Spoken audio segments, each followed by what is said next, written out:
மலேசிய சுகாதார அமைச்சு தனது நோய் தடுப்பு திட்டத்தின் கீழ் ஆபத்தான நோய்களுக்கு ஆளாகி இருக்கும் 60 வயதிற்கு மேற்பட்ட முதியவர்களுக்கு இலவசமாக இன்ஃபுளுன்சா தடுப்பூசிகளை வழங்க முடிவு செய்துள்ளது. இவ்வாண்டு பிப்ரவரி 18ஆம் தேதி தொடங்கிய இந்த திட்டத்தில் 65.16 விழுக்காடு முதியவர்கள் தடுப்பூசியை பெற்றுள்ள நிலையில் இன்னும் 56,237 தடுப்பூசிகள் தயார் நிலையில் உள்ளதெனவும் சுகாதார அமைச்சு குறிப்பிட்டுள்ளது.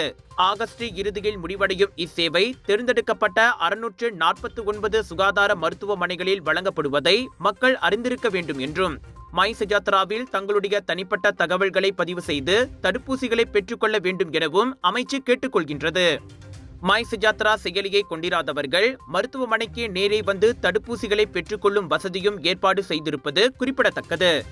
தொடர்ந்து பொதுமக்கள் இவ்வாய்ப்பை பயன்படுத்தி தங்களுடைய ஆரோக்கிய வாழ்வை மேம்படுத்த வேண்டும் என்று மலேசிய சுகாதார அமைச்சு வலியுறுத்தியுள்ளது.